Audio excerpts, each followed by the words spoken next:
YouTube, Dawson Rider here. Welcome to my review for Kamen Rider Revice episode 11. So after our official introduction of Kamen Rider Live and that status quo, we've already started introducing another rider in the form of Sakura, their sister.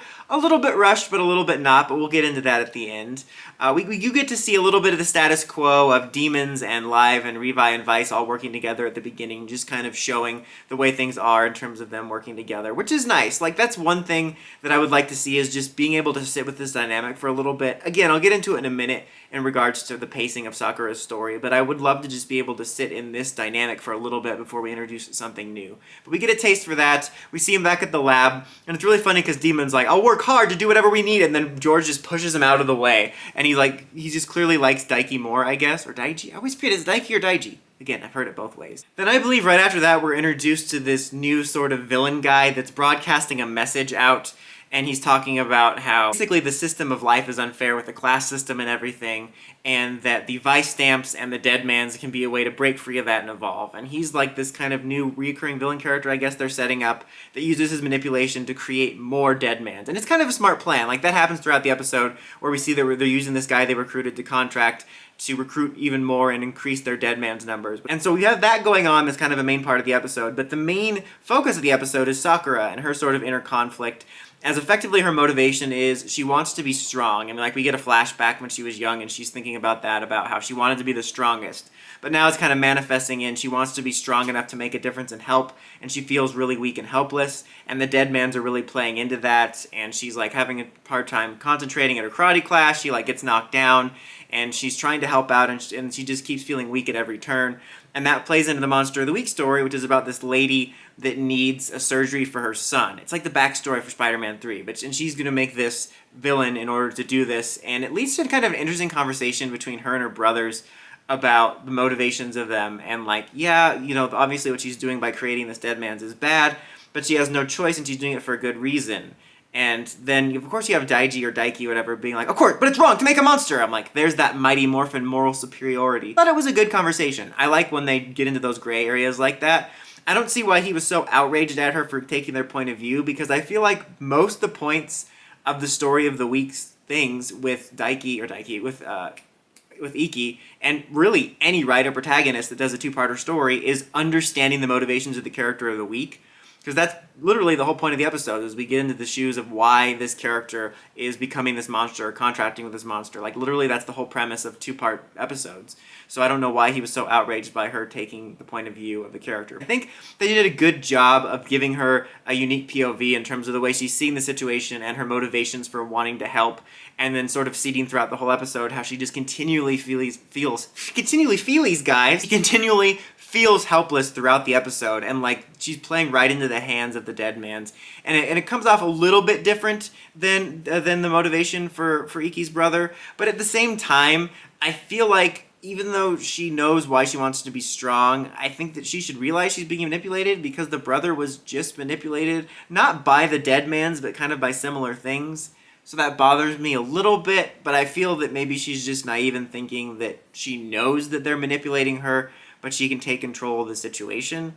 But anyway, the lady did create a monster, but she hasn't contracted for fully with it, and the brothers fight it throughout the episode. We get to see some cool bits of the two fighting side by side, and like Live borrows one of his weapons, and there's just some cool fight scenes along with that. And the monster really reminds me of like an MMPR monster for whatever reason. But ultimately, the lady does end up contracting fully with the monster to become one of those fusion ones. I feel like we haven't seen one of those in quite a while. I think since they debuted like the Fi's bike form or something like that.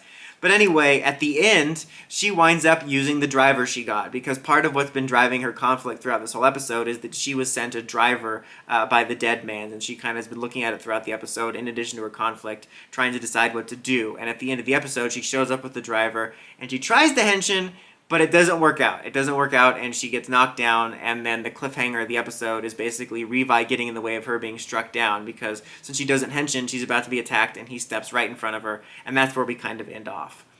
And you know, I thought this was an overall really solid episode. I have mixed feelings on some of the rushedness of it, and it's not quite rushed, but I'll get into that in a second again.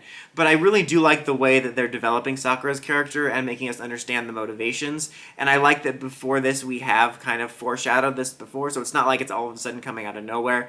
I like the way we handled that. Again, I really liked the conversation kind of about the motivation of the people that contract with the Deadmans. Something else I also really liked is kind of the plans working with the Deadmans this episode, and this new villain character that's like manipulating the lady throughout the episode. He's kind of a smart character to go along with this dynamic, and I like the way that it was handled with them using this guy to create even more Deadmans. It's like a scheme that's paying off, basically. In regards to Sakura's rider form and her debuting and whatnot, I have mixed thoughts. Like, on the one hand, I want to give him full credit for the fact that this does not feel too rushed, in the sense that, as I mentioned, they have been setting this up for several episodes now. And then this episode was basically dedicated to getting us to understand her motivations. So it doesn't feel like it's coming out of nowhere. So I want to give them credit for that, and that it does feel natural character-wise, and they set it up earlier. However, I do wish we could have a little bit time to breathe with the new dynamic. Like at the beginning of the episode, we get to see a little bit of Live and Demon and Revi and Vice working together.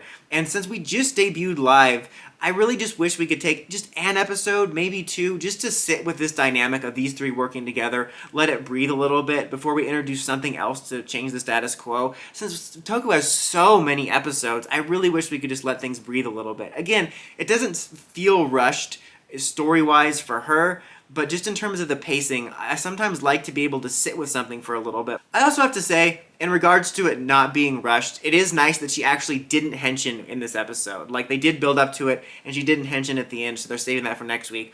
Although they do show it in the preview. It's like, can you just hold off? Just wait. Like, we know it's coming. It's already been spoiled by the magazines. But just for the sake of the people that don't follow that stuff, like, don't show it in the preview when you have this little cliffhanger of her not being able to Henshin. It feels like these two big stories about the siblings back to back, and just a few episode breather would be really nice. But this was still an overall solid episode. I would give it a 3 out of 5. But what do you guys think of this episode and Sakura becoming a writer? Let me know in the comments as always. Until next time, like, comment, subscribe, and climb the steps and ring that bell so you get notifications for my videos. Dawson Rider, signing out.